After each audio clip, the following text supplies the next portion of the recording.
各位网友，大家好，今天是2020年10月23号，星期五，欢迎大家参加王健每日观察直播2的节目。我们今天的题目是：普京为何说中德崛起，美国衰弱？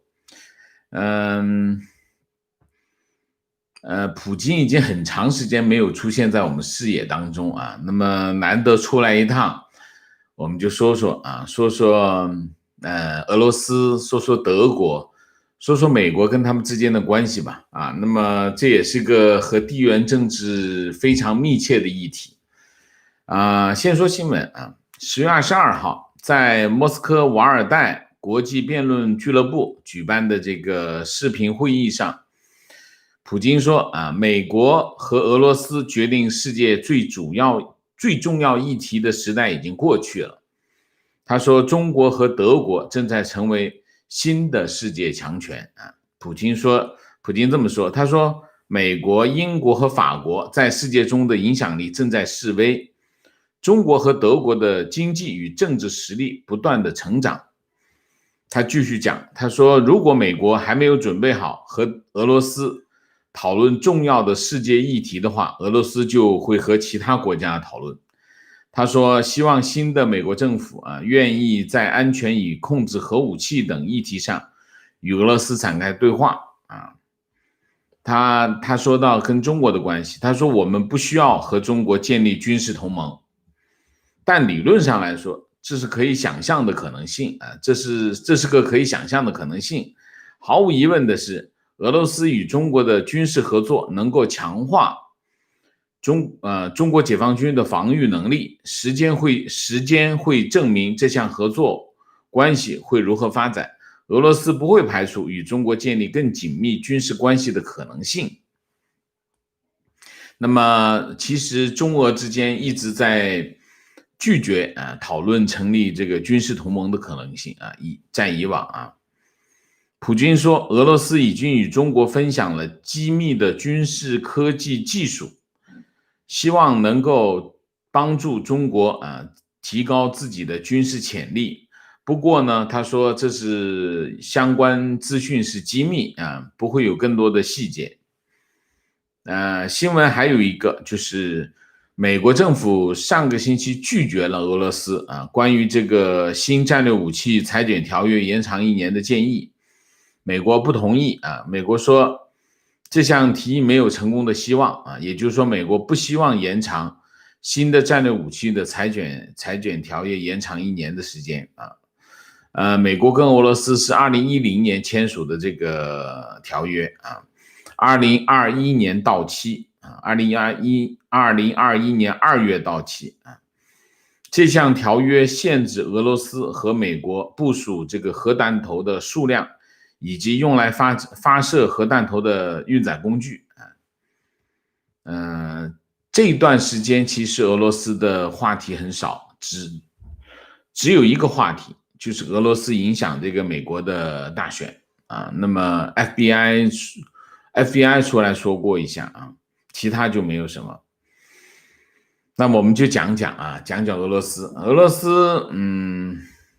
斯这2年其实是沉静了很多一方面的因为在大部分的议题当中跟他都没有关系所以俄罗斯实际上我们可以看到，过去5-6年俄罗斯是在被边缘化核心的问题是什么？核心的问题是它的经济实力在下降，它的整体的国力在下降我们比较一下2019年我们拿几个主要的国家的 GDP 来比较一下，大家就知道俄罗斯目前是什么情况。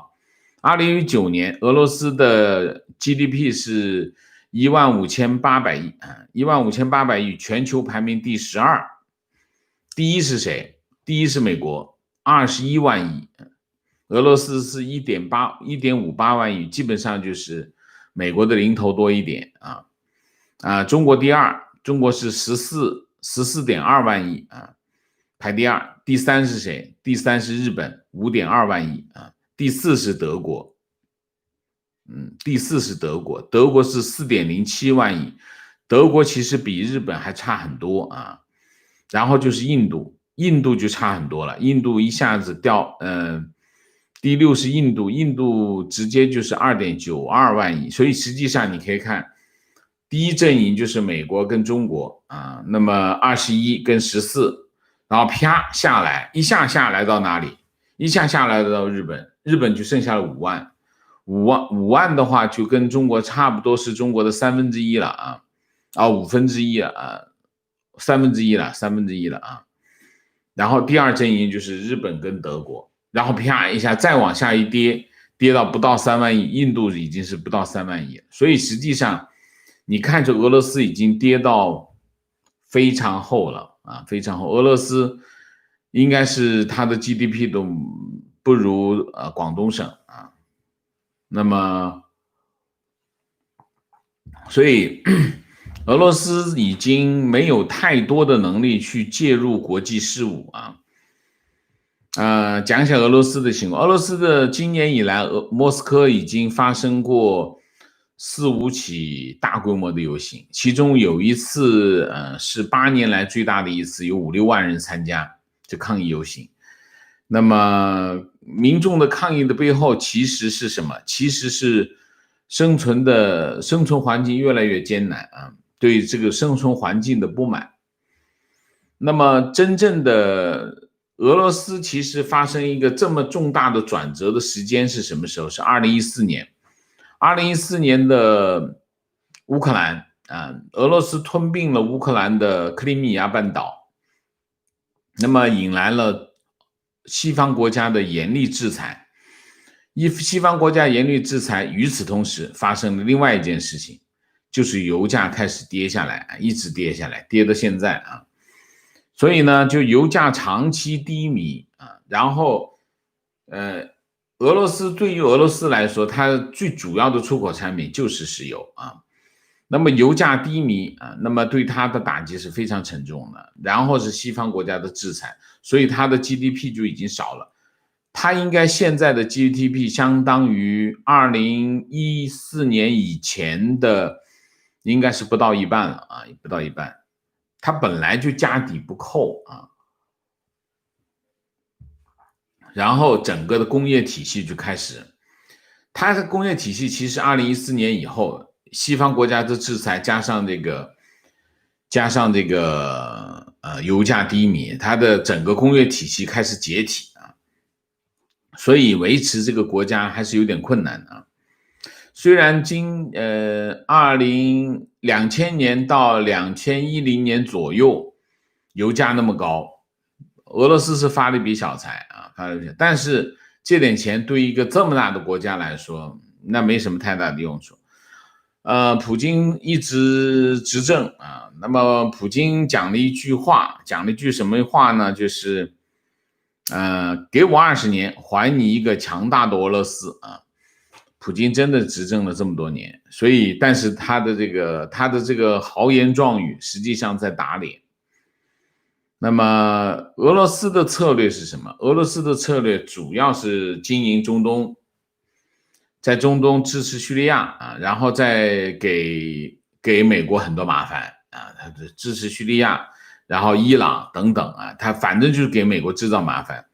给美国制造麻烦的目的是什么？就是牵制美国，这不制裁他嘛？那想办法这个取消这个制裁，就是牵制啊，就地缘政治就是这种啊。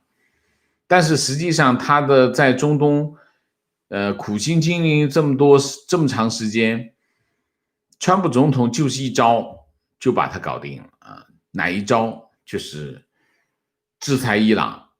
然后让以色列跟阿拉伯国家建交，那现在已经有3个了，现在3个国家建交，那么肯定是以色列和阿拉伯国家的和解，实际上就把普京在中东的苦心经营了这么长时间的东西一下子给化为泡影啊。俄罗斯的策略一个是中东啊，中东现在从目前来看是应该他的这个策略是不奏效了啊。这是第一个。第二个就是跟中国啊交好啊，那么跟中国交好主要是跟中国合作，主要是提供武器装备啊。那么然后就获得中国的援助，中国也非常的希望跟俄罗斯合作，因为中国需要俄罗斯的支援，或者是需要俄罗斯的支持，战略支持。那么双方抱团取暖啊，但是现在的问题是什么？之前的一系列的经济上的合作，主要是中国去买俄罗斯的石油、天然气啊，但是这件事情已经发生了啊，再去扩大是可能性是不存在的。而且这2年中国经济也开始恶化，它能够给俄罗斯提供多少支持是有问题的啊，这是有问题。那么普京还有一招，就是爱国主义啊，民族主义、爱国主义啊。那么但是这一招只能短时间奏效，长时间不一定管用啊。那现在的问题是什么？现在对俄罗斯来说，他手上的作为一个大国，作为一个原有的地缘政治的大国，俄罗斯现在手上就剩下2样东西：第一个核武库，第二个广袤的国土，它其他的就没有了。核武库当然还有其他的武器装备，但是它那些武器装备已经正在过时啊。那虽然核武库很厉害啊，对美国来说是有非常大的危险，但是它不能解决经济问题，也不能解决社会问题，更不能解决它现有的人口结构的问题。俄罗斯有个人口结构的问题啊，就是那么现在的问题往下走怎么走？其实本来有一个国家是对他来说有很大的影响，是谁呢？就是德国。德国呢，在施诺德时代啊，是2005年，施诺德就是德国总理施诺德跟俄罗斯签了一个协议，签了一个什么协议？油气啊，就是天然气管道，修一个天然气管道。这个天然气管道，施诺德2005年跟俄罗斯签的，就是从俄罗斯把这个天然气输送到德国啊。刚开始的规模没那么大，但慢慢的德国发现这个天然气很好，又清洁，价格又便宜，而且俄罗斯那边供应非常的大，于是他们就开始修第二期工程，2号工程。2012年开始启动第2号工程，2015年开始修这个管道有1224公里，2号工程，他准备把对德国这个输送的这个天然气的输送量扩大1倍，然后德国就准备逐步的放弃核电，转用天然气。那么他们就在2017年签了2号项目啊，2号项目，美国就坚决反对，德国就是的这个天然气管道叫什么呢？叫北溪工程啊，北溪管道，美国坚决反对这个。美国反对的理由2个，第一个原因就是，如果德国或者是欧洲对俄罗斯的天然气的依赖越来越大，它对北约是不安全的，就影响北约的安全。因为当你能源依靠它，特别是冬天你能源依靠它，它一切断你能源供应，你整个国家就瘫痪了。这个事情是发生过的啊，而且北溪的这个管道一建起来，那么乌克兰就有麻烦。为什么？因为乌克兰那个管道原有的管道是通过乌克兰能够收点过路费，美国是支持乌克兰，因为俄罗斯侵占了克里米亚，所以美国是支持乌克兰的。那么北溪的天然气管道一出现之后，那等于就是乌克兰的经济就受到打击，因为它的过路费就受不了了，就马上就受到影响。但是还有一件事情是欧洲不大满意的地方，是欧洲认为美国这个在这个问题上是有私心的啊，他是觉得美国是想卖他自己的页岩油啊，所以他就希望希望他们不要依靠俄罗斯啊。欧洲是觉得美国有私心，在这个问题上有私心，所以德国是这么说，所以美国去年就通过立法制裁那些参加北溪2号工程和俄罗斯通过黑海向土耳其输气的南溪工程的这个公司啊，他就制裁这个公司。那么德国就不高兴，德国就说美国的制裁对德国和欧洲事务内部的干涉。德国外长马斯啊在推特上表示，欧洲的能源政策应该由欧洲决定啊，不是由美国来决定。所以双方搞得不愉快的其中主要的原因，这是一个其中主要的原因啊。那么当然还有一个原因就是川普总统讲的，就是认为这个德国一直不提高它的军费的比例啊，他一直没有达标，德国一直就没有达标，美国就非常的不满意。他说你为什么不提高你的这个军费水平啊？这是两个，就是德国跟美国之间的矛盾是源于这两个因素啊。那好了，普京啊，在这个时候啊，抛出这一段话来，一个是说中国啊，中国就不用讲啊，中俄之间的关系，战略合作伙伴关系，虽然双方其实中国跟俄罗斯都很清楚啊，对方虽然需要你，但是对方其实也是把你当作战略对手啊，在这个问题上没有其实双方都很清楚啊，我们就是说我对你的需要和你对我的需要其实属性是一样的，就是抱团取暖。但是两个大国靠在一起好不到哪里去啊，地缘政治一定是这样，就是又合作又提防啊，中俄之间就是一个这个关系啊，所以普京把中国放到前面去很正常啊，这可以理解。那么普京把德国拿出来讲，原因很简单，原因他还是指望，因为现在北溪二号工程等于有点像什么，有点像个蝎子啊。这个蝎子是什么？这个蝎子有点像俄罗斯打到美国和欧盟中间的一个蝎子。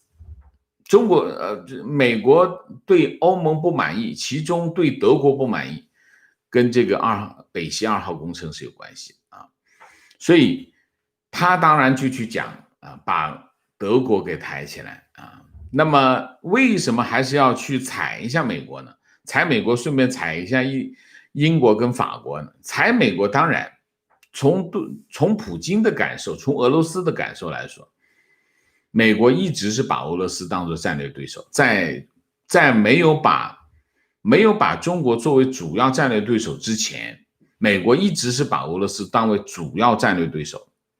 为什么？两个原因。第一个原因，俄罗斯继承了苏联大部分的资源啊，所以看到俄罗斯就想到的是谁？想到是苏联，这是第一个原因，就是苏联俄罗斯身上有很多苏联的色彩啊，这是第一个原因。第二个原因，普京是个独裁者，对于独裁者来说，所有的独裁者都不能令人放心，就是这两个原因。所以一直以来，在中国成为美国的主要战略对手之前，俄罗斯一直是美国的主要战略对手。所以为什么美国坚决反对德国就搞这个北溪2号工程的原因，就是如果欧盟的国家，特别是这个主要国家，像德国啊、像波兰啊这些国家，在依靠什么？依靠俄罗斯的天然气的时候，那你怎么跟他对抗？他其实是处于对峙的状态。当然，德国还不在第一线，第一线其实是波兰是靠近俄罗斯，所以这个原因是什么？是俄罗斯普京很清楚，对于俄罗斯来说，对他产生最大压力、地缘政治压力的国家只有一个国家，就是美国。所以他的这番讲话其实是跑出来刷一个存在感，一方面捧一捧中国因为中国是他的金主另外一方面再捧德国，捧捧德国，其实你要说德国崛起，德国崛起至少前面还有日本呢，那你怎么不说日本呢？日本比德国强很多啊，差距还是蛮大的啊。那你不捧日本，你去捧德国，那当中间他们有一个这个利益关系在这里，而且德国在这个问题上还是很坚持的，所以从地缘政治的角度来说，普京现在跑出来刷个存在感，一方面是要告诉大家，哎，我还在这里啊，昔日的荣耀。要求普京还是要保持那种我们讲端着啊，这个架子还得端着。但是另外一方面，普京改变不了这个趋势，就是俄罗斯正在衰落，正在逐渐的衰落，他没有找到他的新的位置。他没有找到他新的位置的原因是什么？两个原因。第一个原因就是整个俄罗斯它的整个的产业啊。除了军事工业以外，剩下的就是石油，它没有发展出新的增长点。那么这个国家，而且它的人口的问题啊，它的一系列的问题啊，它和西方国家的关系啊等等啊，它也忍不住又是把克里米亚给拿回来，克里米亚拿回来，它付出了惨重的代价啊，所以在这一系列的问题上，所以俄罗斯现在面临的问题是，就算普京啊这个。做了很多，我们看，其实普京做的那些事情，大家都看得很清楚，但是那些事情没有办法改变俄罗斯逐步的衰退、逐步的被边缘化的结果啊，这个结果是我们可以看得到啊，可以看得到。所以大体上我们就讲讲普京为什么上来讲这一番话。那么对于美国来说，俄罗斯已经不是他主要的战略对手，俄罗斯已经把他的主要的战略对手由俄罗斯身上转到了中国。在普京上任之后，他其实有受到一个很大的诱惑，是什么诱惑？普京川普有个诱惑，就是他希望把俄罗斯从中国的身边拉开啊，这边去拉普京，这边把朝鲜从中国的身边拉开。其实他做了一系列的外交动作啊，想做的是这个战略部署，就这两个部署，一个是拉普京，一个是拉金正恩啊。金正恩那边是实现了，普京这边实现不了，因为有一个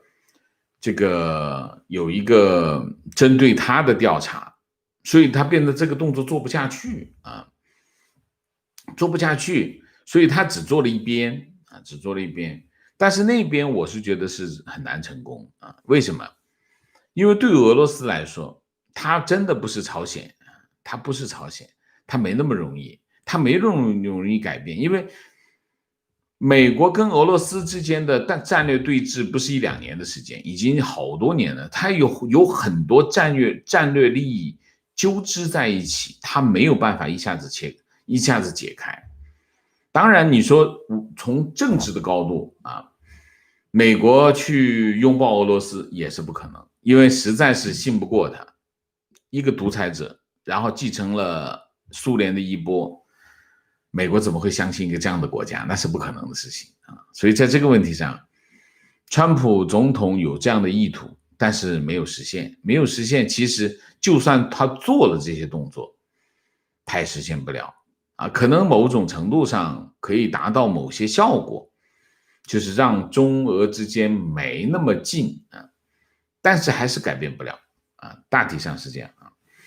那么这个主题我们今天就讲到这里，我们下面就有两个新闻。第一个新闻就是苏丹宣布和以色列关系正常化啊。那么另外，川普总统今天宣布的啊，今天宣布苏丹开始与以色列关系正常化啊。他还宣布至少有其他5个阿拉伯国家希望和以色列建立关系啊。那么从之前是阿联酋，然后是这个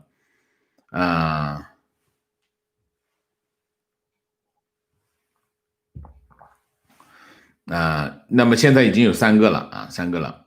那么接着如果还有一系列的话，那大家就可以看到中东和平进程已经开始启动，这是一个蛮大的新闻，因为这已经等于证实了川普总统在中东和平进程的这个实际的效果是非常的明显，非常明显。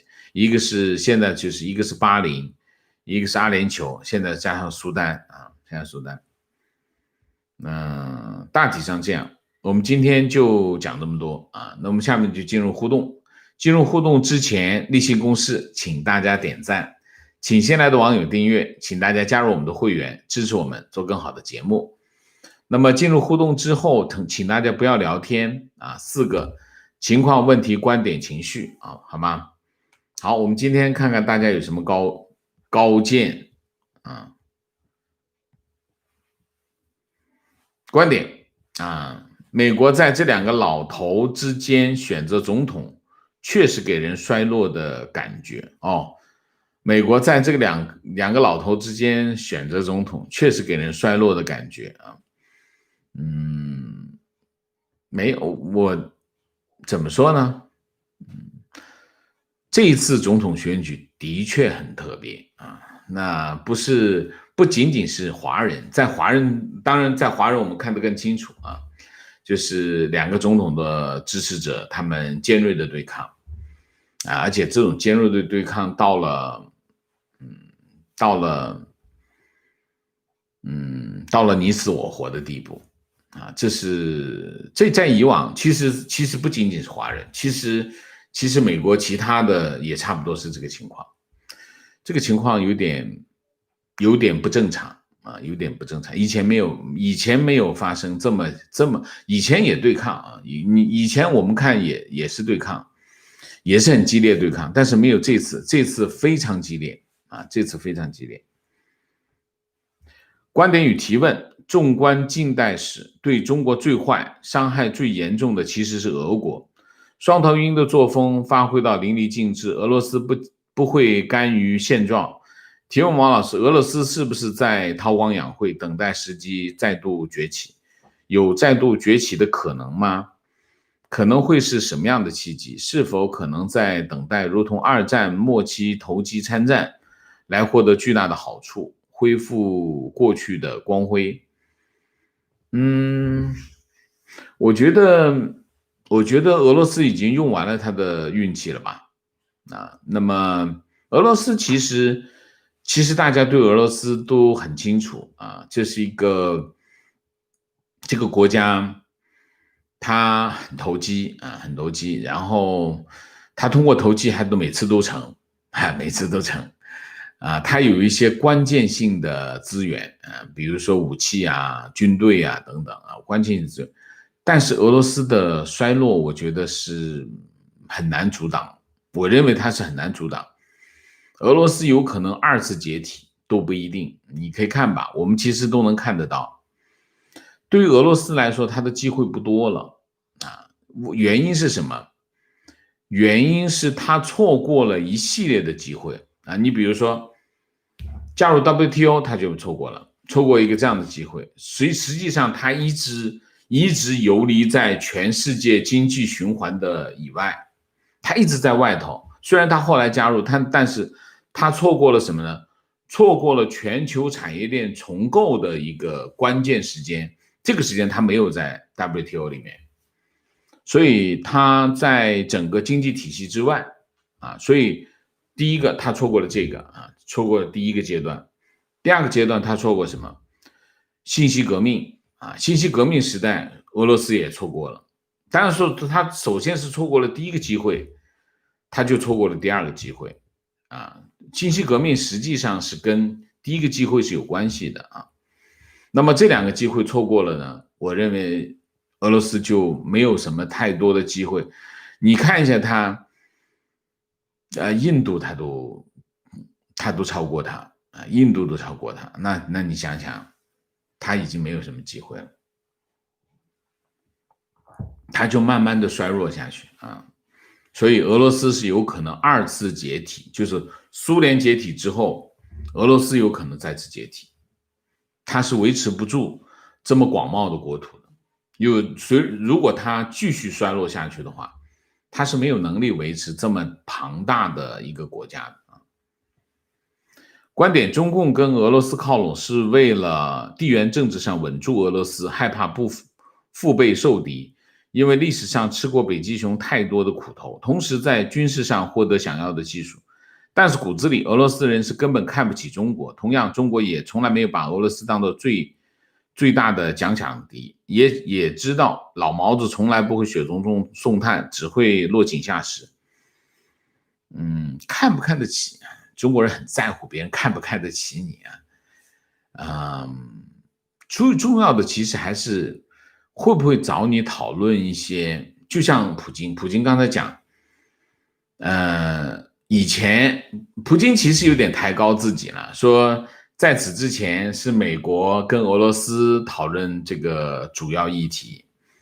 那么其实我想进入新世纪之后，美国早就已经不跟俄罗斯讨论这个世界上最重要的议题了啊！这个议题已经不是俄罗斯跟美国讨论，美国已经不跟俄罗斯讨论这个议题，因为俄罗斯已经没有这样的影响力了，所以普京是有点抬高自己。那你想一下，他两个国家的关系到底怎么样？其实由什么决定的？由他们两个是不是在一起讨论影响广泛的议题，就是说他有没有把你当根葱，他把你当根葱，他就会跟你讨论。比如说俄罗斯有没有找中国讨论远东安全问题？没有啊。俄罗斯有没有找中国讨论整个东亚地区的安全问题？没有。就中国跟美国、俄罗斯根本不讨论这些问题，俄罗斯跟中国只讨论双边问题。所以实际上还讲来讲去，为什么只讨论双边问题？那就是利益交换。中俄之间就是利益交换。中国，我认为中国是以俄罗斯作为一个战略依靠，那么它的主要的战略对手是美国，那他要找个战略依靠，那就是俄罗斯，因为没有其他有这么大分量、有这样分量的国家能够成为中国的而且中国需要俄罗斯的什么？一个是能源，一个是武器装备，中国在这方面很落后嘛，能源就没有办法了，能源有就有，没有就没有，所以就这两个问题。那么俄罗斯只需要中国的一样东西，就是钱嘛，那么他们去进行交换好了。至于其他的领域，中俄之间其实没有更多的，虽然搞个上海合作组织啊等等这些，那是没有用的嘛，因为没有基础，双方是没有这样的基础。以前中俄之间还有这个中国经济崛起之前，中俄之间其实在经济上是有往来啊，但是中国经济一崛起之后，经济上的往来已经没有什么好说，没有什么价值了，对中国已经没有什么价值，因为俄罗斯的规模太小了，所以他根本对中国来说，他与其说哎呀算了，我给你钱吧，我直接把钱给你得了，我们不做贸易了，做贸易多麻烦，直接给钱买你的石油，我买贵的，行吧？就这个意思啊。所以中国人看待俄罗斯，当然这网友讲的其实很反映中国人的心态，觉得俄罗斯是个老毛子啊，他会怎么样怎么样。但是我觉得老毛子的好时光永远的过去了，他们的好日子已经没有了啊，他们用完了他们的运气。观点：就最近10年局势而言，中共和俄国哪个国家哪个对美国的威胁大是不言而喻的。一味强调俄国威胁是战略错误，不过老布什和希拉里老公是中国人民的老朋友，所以拥抱熊猫在两党中多少有点市场。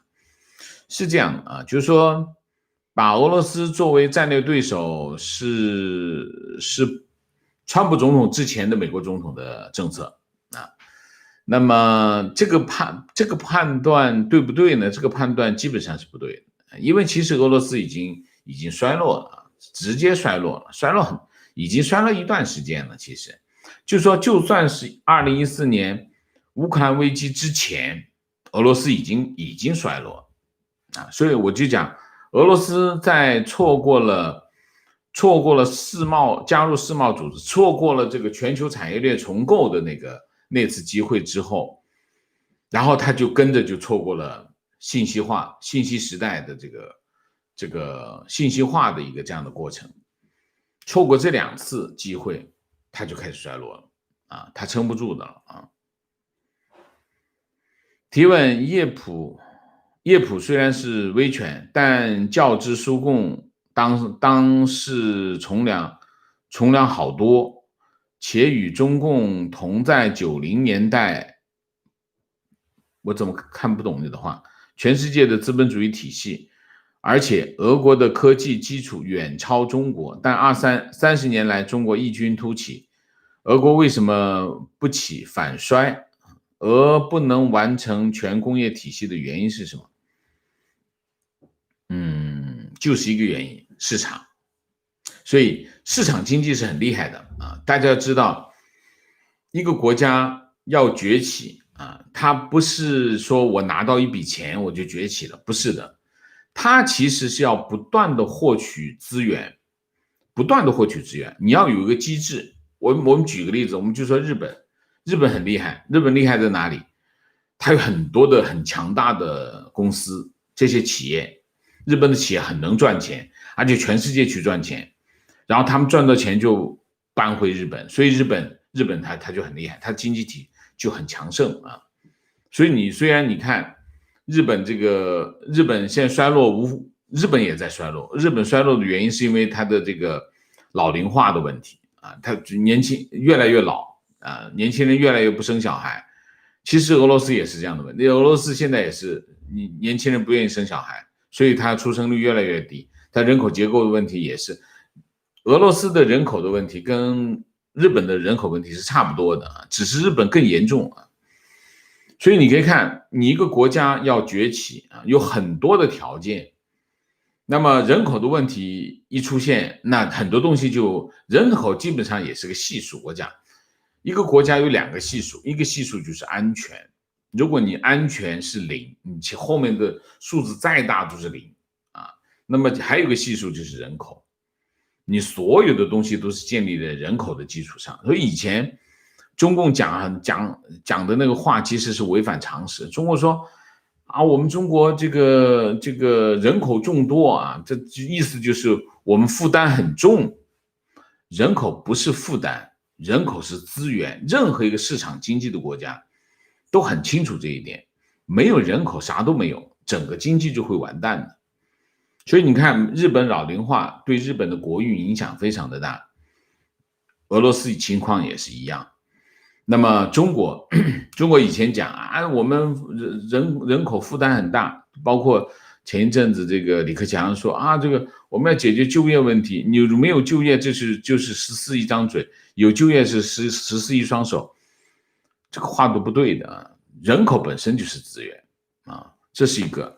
那么你可以看到，俄罗斯在错过了这2次机会之后，它就一直没有进入到全球产业分工、供应链分工的这个里面当中去。它还是依靠什么？这头依靠石油，这头它的这个经济结构几十年来到现在没有变过。然后在这个领域，它又被衰落了，就特别是武器工业、武器装备工业，它慢慢的衰落，因为武器装备工业很依赖其他的科技支撑。那么其他科技你没有起来，因为什么？因为经济没有上去，你经济没有上去，其他的科技水平就上不去，其他科技上不去的话，你武器装备很多地方要用到这些科技应用，那你就用不上，那你的武器装备你就会衰落。其实这都是其实都是连通器，这个连通器里面的水位是一致的，就这个道理。所以美国为什么这些年一直在前面领头？它就是在制高点上一直抓住了这制高点，它引领全世界的潮流，所以它强盛的原因就在这里。俄罗斯衰落的原因，也就是它错过了这个潮流，它没有在里面找到自己的位置。所以你现在你就想一下，任何一个国家，你想一下，它靠什么吃饭？它靠什么吃饭决定了它在世界上的位置。那么俄罗斯现在还靠什么吃饭？靠石油吃饭，那你的位置是什么？就很简单啊。观点：美国从立国起就在根本制度上领先世界，直到现在还没有更好的制度出现。说美国衰落完全是假命题，非常正确。美国总统就算是美国总统，你选了一个很烂的美国总统，他也不能改变美国整个国家的形态啊，这就是制度的厉害啊。观点：俄罗斯是威权主义，只求统治不倒，并没有实行封网和全面禁止游行示威。中朝是极权主义，统治者希望的是对每个人生活深入骨髓的控制，两者有本质的区别。坐标：伊尔库茨克普京是个独裁者但是俄罗斯并不是像中国这样的集权国家还是有区别，双方之间还是有很大的区别啊。提问请教王 Sir， 国家外汇储备跟国民改善之间的关系，跟本国民生改善的关系没有关系。为什么？因为外汇储备不是拿来改善国家民生、本国民生的。我都讲过很多次啊，我再讲一遍，外汇储备是怎么来的？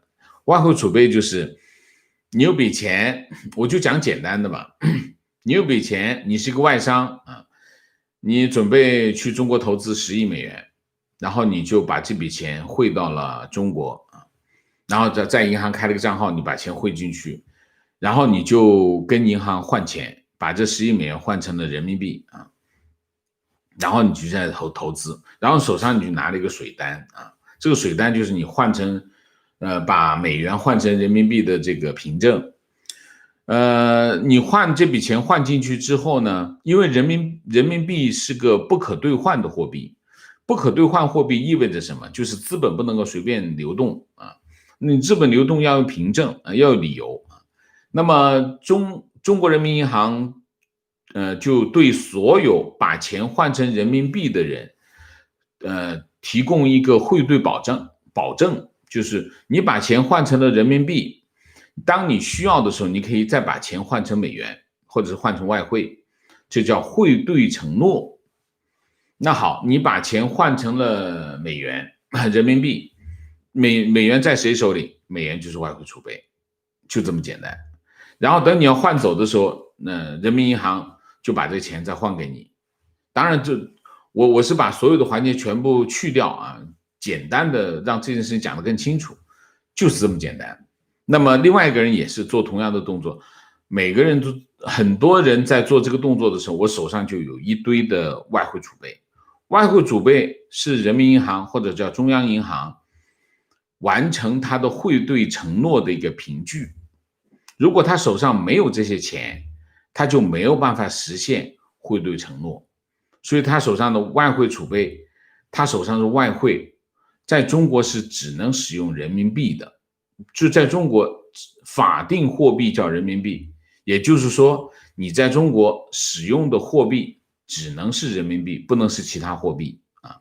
那么也就是意味着什么？意味着所有的人要离开中国的时候啊，他人民银行把钱还给他，而且人民银行手上的这笔外汇储备不是他的，记住不是他的，因为他把钱把人民币换给这个外商的时候，实际上人民币是出去了的啊，人民币这就是人民币发行。很多人问人民币是怎么发行，这就是人民币就这么发行出去的啊。那还有没有其他的办法？有其他的办法，但是人民币发行出去只有一个对象，商业银行，不会人民币自己把钱印到外面去，不会的，没有。所有的中央银行它的货币发行，它只针对商业银行发行货币，它不会自己去发行货币，它不会自己把钱扔到市场上去，不会的啊，它只会通过商业银行或者通过资本市场发行货币啊。但是这中间就是有有货币交换原则在里面，不会闭着眼睛把钱直升飞机撒钞票，没这回事。直升飞机撒钞票是政府的行为，政府的钱也是他借来的，所以我们在市场上我们在推特上可以看到很多就是违反我们常识的话。当然有些人会说啊，中国政府共产党他就是乱来的大家记住，中国今天是世界上第2大经济体，如果他违反这些基本的经济原则的话，他早就崩溃了。他必须遵守这些原则。我还是那句话，你不会在自己吃饭的桌子上拉屎，原因就在这里。他不需要这样干，因为天下是他的，他干嘛搞坏他呢？所以我还那句话，外汇储备是外汇，他在中国无法使用，他必须把钱存到其他地方去，会去完成他的汇兑承诺，他的功能是这个，讲清楚了吗？好吧。情况，中央巡视组目前已经对安徽地区公检法系统清洗，几位朋友是省级纪检委和公检法系统的官员，目前均被带走失联。据有人消息得知，是因为安徽省级官场内部有相当一部分对习的不配合，甚至是不满。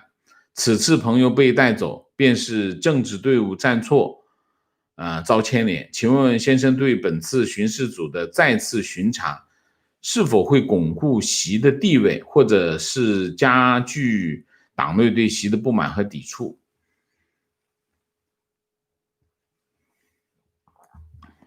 巡视组来自哪里？巡视组来自2个地方，一个地方是中组部一个地方是纪委那么后来就变成了主要是在纪委，但是中组部还是会参与的大家知道巡视组来自纪委的话，你就知道这件事情的性质是什么。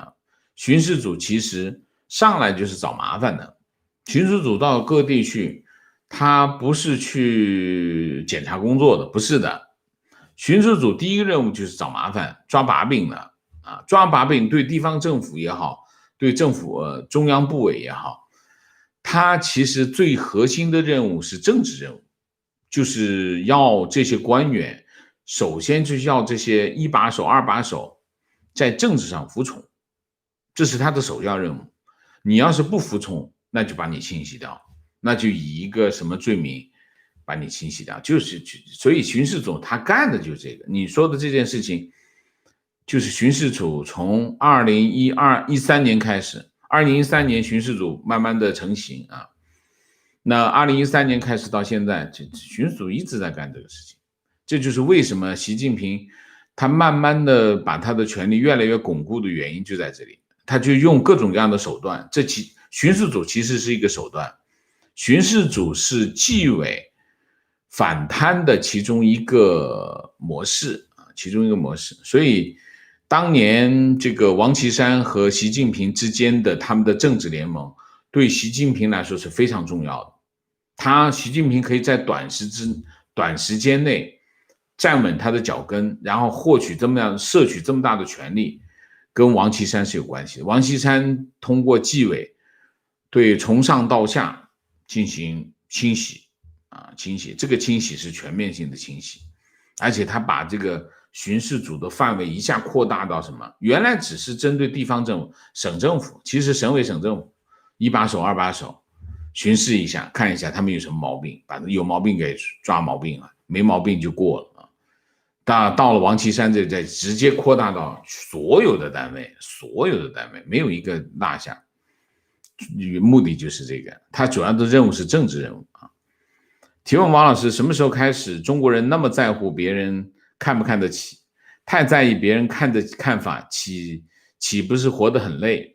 我身边很多的人为了这个原因特别喜欢吹牛，或者是假装很有钱，即便你很容易猜出他们的谎言。网友说，爱面子是没有自信。中国有句古话，穷在闹市无人问，富在深山有远亲这个问题呢，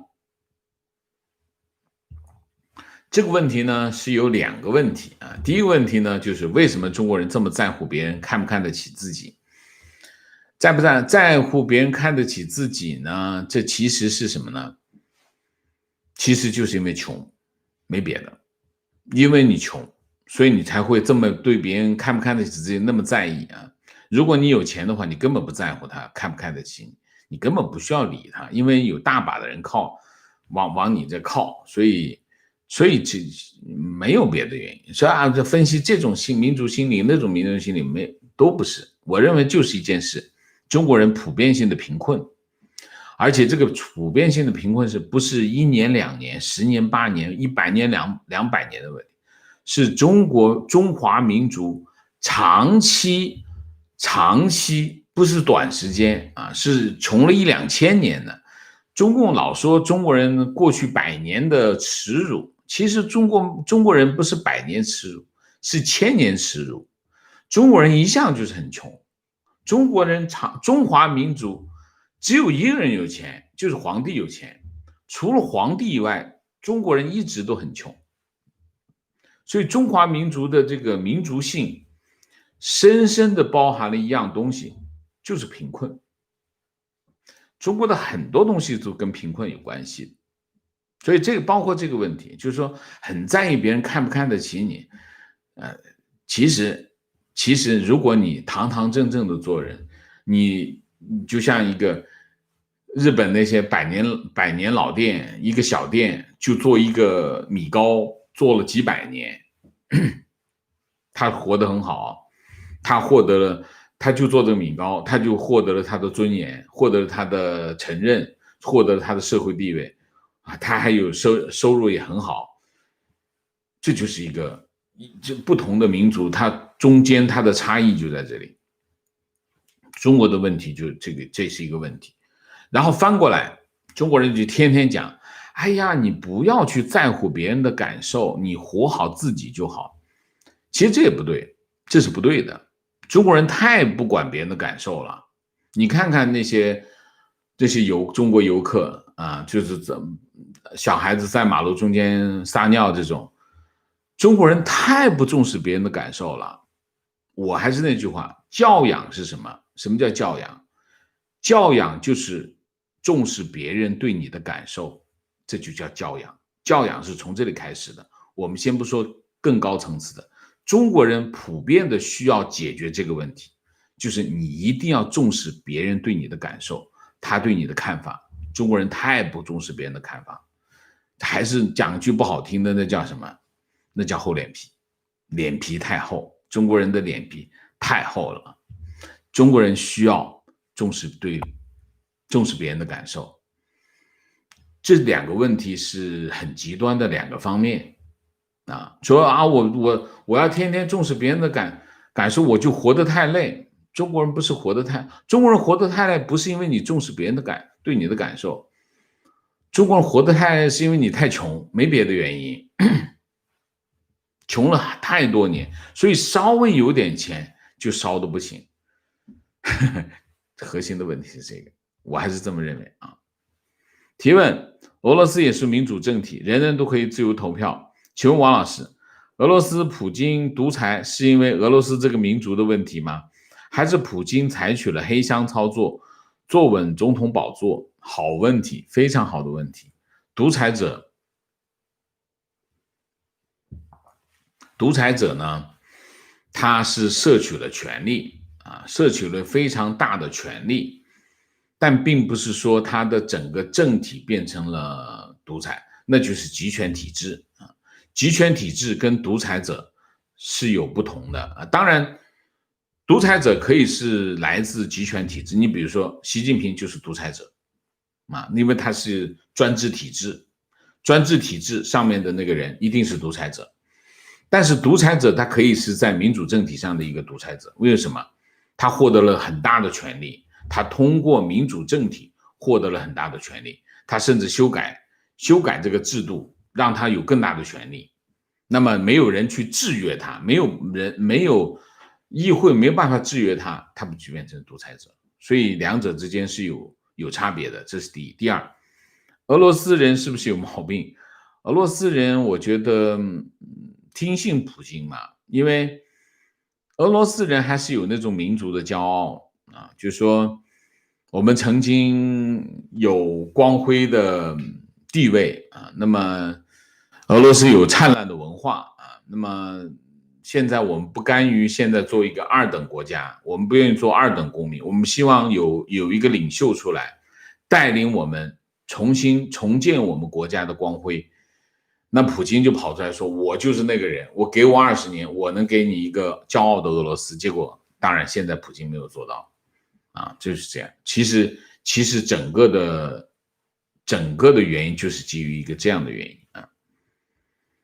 问题，俄罗斯国内有颠覆普京的势力吗？它算民主国家还是独裁国家？我们叫专制吧，专制国家。俄罗斯还是有民主的政体的，就是苏联解体以后，叶利钦时代建立的这个俄罗斯的这个民主政治制度还是有的，这个是没有问题的啊。当然中间大家要知道，民主政治不是说我建立一个国家制度，这个民主就实现了，不是的。民主政治、民主制度，它是一个实践的过程，它是一个漫长的实践的过程，它需要很长时间去建立的，不是那么容易就一下子发生的。所以对于俄罗斯来说，俄罗斯其实虽然它建立一个民主制度啊，但是它要建立一个民主政治的任务远远没有完成。然后中间就跑出来一个谁？跑出来一个普京。普京是什么？普京其实他的独裁政治是对俄罗斯民主政治的一个反动，他在做一个反动的动作啊。但这里面就包含了什么？包含了俄罗斯人的绝望，俄罗斯人的期望，俄罗斯的不切实际的这种幻想，都投射到谁身上？投射到普京身上，所以普京才能拿到这么大的权力，就是这个原因啊。提问 ：CCP 倒台，中国有可能解体吗？还是换个新的党派领导？这个不知道。第一 ，CCP 倒台没那么快啊，它肯定是有一个过程。在这个过程当中，中国有可能解体吗？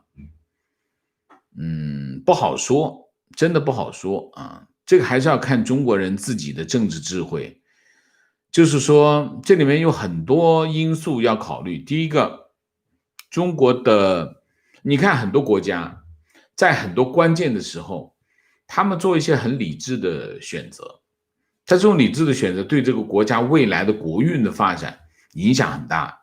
那有些国家永远是做一些最坏的选择，所以你不知道他后面在一些关键的时候，比如说在中国比如说 CCP 倒台，那中国后面发生些什么事情，没有人知道，无法假设，我们还是看吧啊。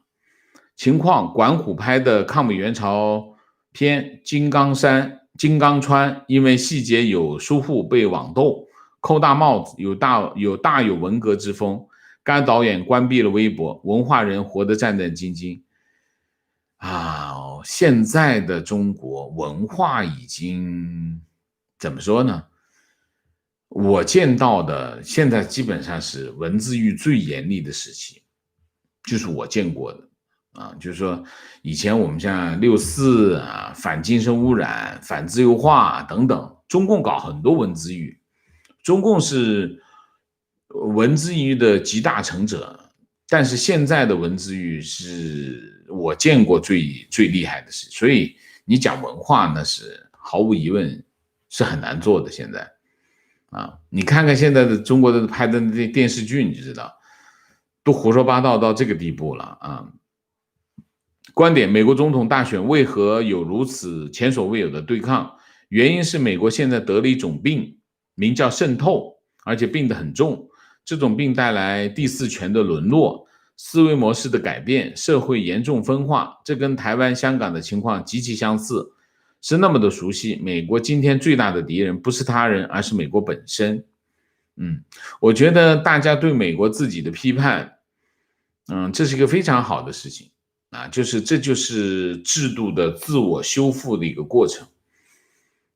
很好，使劲骂，这就是一个国家要变成强大的一个基本条件，就是发现问题，所有人都看到了这个问题，所有人都把它讲出来，那它才能够修复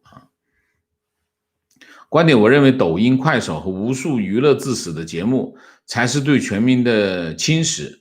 老大讲话都粗鄙化，连故纸堆里的粗话都拿出来当大会的标语了。是这样。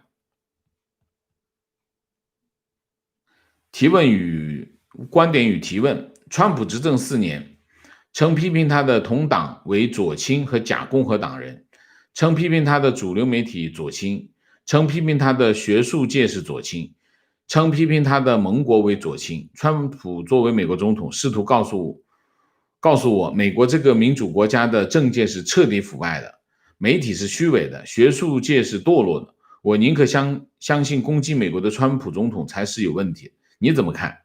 在一个拒绝批评的执政者和自由媒体之间，难道不该更信任言论自由的力量，而不是政客吗？我是这样，我曾经做过一个节目，就是讲这个言论自由、新闻自由对一个民主政治的重要性。很多人把我的这个节目认为是我是在保护美国的媒体，不是的我不是在保护美国的媒体，我是告诉大家美国媒体的运作的模式媒体会不会腐败堕落？一定会。任何一个组织的人，任何一个有权利的人，我们当然讲美国三权分立任何一种权利当他被忽略的时候，它就一定是腐败的时候。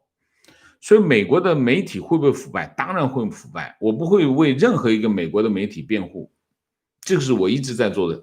但是大家一定要小心在这个问题上一定要小心什么？小心就是那些五毛通过攻击美国的政体来干什么？或者攻击美国的媒体来什么？来肯定他们的那套东西。所以这里面是有区别的对美国媒体的批判或者对权力的批判，这是应该永远进行的工作，这也是媒体本身的工作。媒体本身也要对媒体自己进行批判。我们经常讲批判的武器不能代替武器的批判，道理就在这里所以在这个问题上，大家一定要知道，不管是川普总统也好，还是美国的媒体也好，他们互相去找对方的毛病，这绝对不是一件坏事，这是一件好事，这是一个系统，这是一个制度发挥作用的表现。因为他们有不同的立场，但是大家要相信一点，就是没有一个媒体能够一统天下美国的媒体没有一统天下的媒体，所以你可以看到的现象，你看到的只是某种现象，这是第一。第二，还有一个，记住，对于美国的媒体来说，请大家不要人云亦云。你想一下，你每天看了几家媒体，同一个新闻你看过几份报纸，你看过几个电子媒体在讲这一件事情，我相信 99.9% 的读者或者是观众是没有做这个工作的。虽然有无数的人跑来跟我讲美国的媒体腐败堕落，美国媒体多么腐败堕落， 99.9% 的人都是人云亦云，都是听来的。你不能凭你看到的一眼你就做出这个结论，这是不可能的事情所以大家记住，太多人讲的一句话，通常那句话都是有问题的。你记住，当你听到有10个人跑来跟你讲的这句话，你一定要警惕，这句话一定是有问题的。跑到你面前，肯定后面有人在推动这件事情好吗？观点从人口结构来讲，美国也是所有发达国家中新生儿出生率最高的。反观欧洲和中国，都对人口老龄化的趋势，像深圳这个城市都是当年80年代的移民过来，都差不多年龄结构的劳动人口，再过20年，这个城市一下子就是老人了。一个国家年轻人比例少，就缺乏活力。深圳还不会吧？现在主要是，现在中国的城市就是看上海，上海就是个典型的老龄化的城市啊。观点：随着美国松绑，日本的军事发展逐渐把日本扶上东北亚代理人的地位，日本的宅男宅女就会渐渐回到朝气蓬勃、敢于生育的时代。但是东北亚的地缘政治局势太紧张，核武器密满布，前景不明朗。OK， 提问：王老师，以中国的市场规模，即使实现自由民主，遵守世界规则，像日本那样，美国是否会视中国的崛起为威胁？这就是中共的经常讲的一句话啊，这个就是中共就经常讲，为什么美国人要对付我们？原因就是因为我们崛起了，所以他就要对付我们。为什么？就像当年美国对付日本，美国对付其他的老二一样。美国没有对付过日本啊，很多人把广场协议说成是美国对日本的这个敲打或者是对付，其实不是的，你去看一下，去查一下广场协议是什么。所以这里面有很多，我们现在其实在市面上有很多虚假的故事啊，这些虚假的故事有一大半是中宣部编出来的啊，所以大家要小心啊，小心。我不觉得中国如果遵守世界规则，然后美国会对付他，美国怎么对付他？你说一下美国怎么对付他？如果中国是遵守所有规则的话，美国其实没办法对付他。你想一下是不是这个道理？在这个问题上，日本就是个例子，日本是个很明显的例子啊。日本其实也做过很多盗版的行为，当年日本盗版跟中国差不多啊，日本当年盗版的情况也是很严重的啊。日本也搞什么？也搞产业政策啊，日本也搞补贴，行业补贴啊，日本都干过，这都干过的。日本也搞过这个叫什么？叫这个集中力量办大事的事情，日本都干过。然后后来美国反对他，你不能干这种事，干事情我要干你。日本后来说行，我就不干了。所以日本也经历过一些产业的调整，很痛苦，但是他调整过来了。所以日本企业很厉害啊。所以不是因为中国崛起了才发生中美贸易战，不是这个的，是你问一下习近平吧，我们讲过很多期了，好不好？你希望你能够往前看一下我们之前的节目，我们讲过很多啊。观点：这段时间在看索尔仁尼琴的书啊，古拉格群岛，劳改营对待犯人的方式，如果把那些管理者与禽兽为伍，对禽兽简直是一种侮辱。俄罗斯对古拉格文化的清理和中国对文革的态度一样，没有反思。因为他没有清算。反思首先所有的反思都基于一样东西，你看一下现在的日本和现在的德国，其实日本和德国啊，在二战这件事情之后，这个国家完全的改变了。改变的原因是什么？改变的原因就是清算。什么叫清算？就是美国对日本的占领就是清算的。你想一下，你这个国家有个占领军，这就是清算，然后把你的国体全部改掉，这不就是清算，彻底的清算啊！中国没有发生这样的事情，俄罗斯也没有发生这样的事情，所以你没办法清算。你像这个俄罗斯曾经做过一个短暂的有一些什么透明化什么的这些，但是没有完全的没有进行大规模的清算，没有啊。提问：西方一直说普京有着巨额的财产，王老师如何看待这个问题？还有俄罗斯的安全部门和军队系统在维护普京当中扮演了什么角色？这个我不知道。普京有巨额的财产我不意外，因为他是独裁者，独裁者意味着什么？独裁者就是他的权利不受约束，他的权利不受约束，他可以做任何事情，所以他有巨额财产，我一点都不意外。然后你说他的这些安全部门啊，这些军队啊，他是独裁者嘛，他想干嘛干嘛，所以这都不意外啊，但是我不掌握啊，我没有调查。提问：大陆境内目前对民办全日制教育的管制全面收紧，目前宁可让部分学生和儿童无处上学，也要关闭大部分办学手续不完全的学校、幼儿园等，同时加大对公办学校的扩张。原先一些针对乡镇留守儿童的废弃学校又被重新启用，但按照目前现状，地方财政负担又无法支持如此大规模的教育负担。请问王老师的看法，习近平对这个做法的目的是什么？这个我们以前做过一期，就是我印象中是去年年底11月份的时候，国务院有个规定就是全面收缩民办幼儿园就要全部转成公办应该是去年年底的一个政策啊，就是把民办幼儿园变成公办幼儿园，然后就是其实民办教育在习近平时代就是在收缩的啊，一直在收缩。为什么？没有别的，教育是什么？在中国，教育比共产党一定要抓起来，教育就是洗脑子，就是要洗脑，就要从幼儿园开始抓起，所以把所有的幼儿园要抓起来，把所有的中小学全部都要抓起来，不能够让私人办学。所以在这个问题上，习近平的态度是非常的清晰的，你看一下他的政策脉络就很清楚，要把整个的民办教育全部清除掉。共产党就要干这样的事情，这种教育这么重要的事情，我不抓到手里怎么行？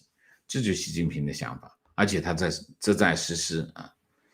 观点不给别人添麻烦，保持人与人的界限感，这被大陆人说成是人情冷漠啊。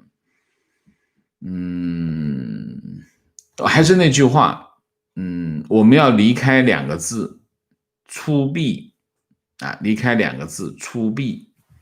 就是粗鄙反映出来的是什么？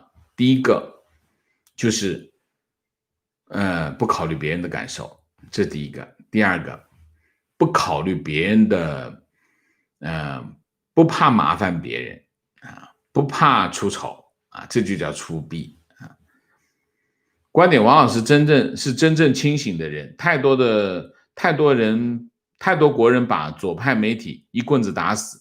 中国人政治上要慢慢成熟起来，谢谢你的中立的发声，谢谢明谢山丽瓦，谢谢 Canton Call， 谢谢 Hop N， 谢谢 Friend 冯 Friend， 谢谢提问。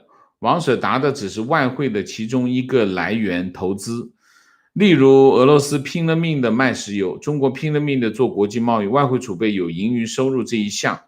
我想问，这项赚来的钱跟民生关系跟民生改善有关系？没有关系。我刚才讲的是投资其实做贸易其实是性质是一样的我只是用一个把这个所有的细节全部去掉，我把它变成一个非常简单的事情，容易理解。贸易也好，投资也好，都是一样的都是一样的跟没有关系。为什么？因为在中国不能用美元。在中国只能用人民币，外汇储备是美元，理解吗？就是这样的事情。所以外汇储备跟老百姓是没有关系的。为什么？外汇储备其实是人民银行的一个负债，就是人民银行对进入中国外汇的持有者的一个负债，它只是帮他保管而已。他需要的时候，他换出去的时候，因为大家记住一点，人民币不可兑换，所以人民银行有汇兑责任。OK， For Why， 谢谢。中国人真的很在乎贫富，反而对道德教养看得很轻老罗王，谢谢，感谢您不哗众取宠，坚持做最好的自己，谢谢。好，谢谢 Hop N， 谢谢。俄罗斯人对民主追求，但普京赤裸裸的独裁，多年民生凋敝，民选却能高票当选。王老师你怎么看？我还是那句话，民生凋敝是的。当一个独裁者他开始取得一些超出他原有的权力范围的时候，他会不断的扩大他的权力范围，最后他变成独裁者。当他变成一个独裁者的时候，其实选民对他已经没有办法了。所以这就是现在你看到的普京，普京就是这么变成这样，普京是这样炼成的啊。观点互联网的推荐系统加剧了社会撕裂，每个人都只能看到他喜欢的信息，看不到其他的观点。一个人的思想需要在矛盾和冲击的信息环境中才能成长。建议美国立法限制这种技术的滥用。我不同意。我以前讲过啊，其实每个人都活在自己的世界当中，偶尔把头探出去看一下，然后回到自己的世界里骂骂咧咧啊。为什么？大家知道，当我们成长到现在的时候，我们已经很难被改变，就像你不能改变我，我也不能改变你一样。大家都在自己的窠臼当中完善自己，所以要突破自己只是一个口号而已。真正能实现突破自己的很少，非常的少。所以我们在这个窠臼当中，我们能做的事情就是把这个窠臼装点的更完美一点而已。说要去突破自己，你怎么知道外面比这里更好呢？没有人确定这一条。所以这个问题，这不是互联网造成的，是我们自己的局限。我们每个人都是这样，我们每个人都活在自己的世界当中。真正的要开放自己，和所有人交流，这种人要么疯了，要么已经疯掉了，要么呢他在骗你所以互联网的技术会强化这种窠臼感，但是这种大家活在自己的世界当中，这个局面并不是科技造成的，是我们自己造成的好吧，今天我们的节目就到这里，感谢大家的参与，我们下个节目再见。再见之前，请大家点赞，请新来的网友订阅，请大家加入我们的会员，支持我们做更好的节目，做更好的自己。谢谢大家，谢谢。